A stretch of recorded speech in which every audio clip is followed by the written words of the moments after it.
Well, Erik, it's a bad day, a really bad day. Can you explain at this moment why and how that's happened?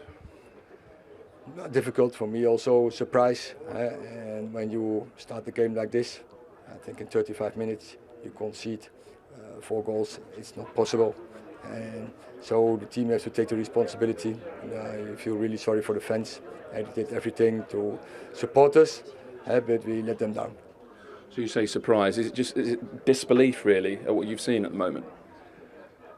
Also to do with that, but it's just they are good players, and then you have to take responsibility on the pitch as a team and as individual, and that is what we didn't do.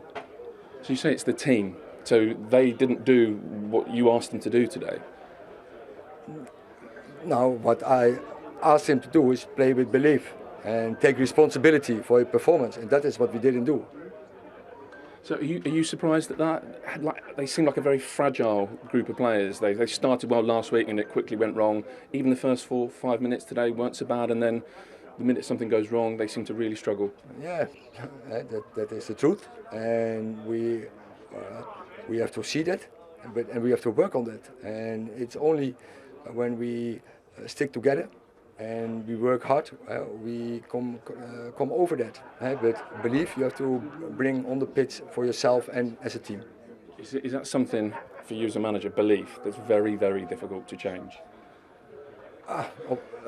No. You can't do it on the training pitch, is what I mean. Of course, no, don't get me wrong. The manager is responsible as well. He's the main responsibility. So, and I take that, and I will work on that. And of course, I have to give them belief, but also they have to give them, they have to give it by themselves. The first couple of goals come from Brentford pressing you high. What's wrong there? Is it the decision making, the idea itself, the execution? What would you say?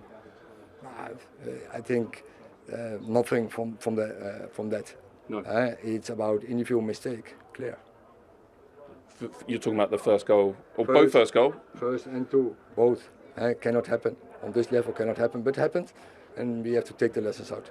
David has just been out and done an interview, actually says, my fault. He almost was saying for the whole thing. Is he right to say that? I know the first goal, a keeper as good as him does better, normally. He's a great goalkeeper.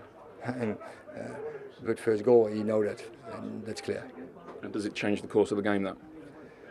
Of course, but then still, that is what I mean. You have to stick to the plan and move on.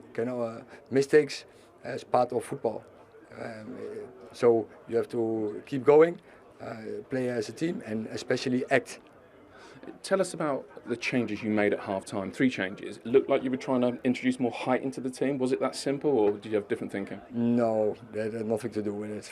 And it was more to bring 3 fresh ones. And you see, the 4-0 is not possible. That is the message, what you then give. But I could have changed all 8 others as well. Is it going to be a big job for Lisandro Martinez? He's one of the players you changed. Is it going to be a big job for him to adapt to the Premier League, especially in games like that where it's direct and physical at times? Yeah, but I don't think it was that was the issue, that we conceded 4 goals. Okay, what was the issue? Yeah, what I just mentioned. So individual mistakes. Okay, you said when you took the job you knew this was a level up, the club, maybe the league as well. Has what you found surprised you? Has it been more even than you thought? No, we are as a team in a difficult process. Of course, you expect a different start. It's not what we expected. We did quite well, but it seems like what happens in the past, last season. We bring it into the season. We have to change that really quickly. Are there ripple effects with this? You've said many times you want new players, but maybe a new player seeing that, maybe they don't want to come. But I think so. That is, we need new players, we need quality players, and we're working on that, and we will do everything to convince them to come. Some unhappy fans in that away corner today. Not just with you. This has gone on the best part of a decade, really. But what can you say to them? Is there anything that makes you think, okay, there are better days ahead? This was a bad one, but in the future, there is a bit of light at the end of the tunnel. I already said, I feel really sorry for them, and In Man United we have to serve higher standards than what we act today.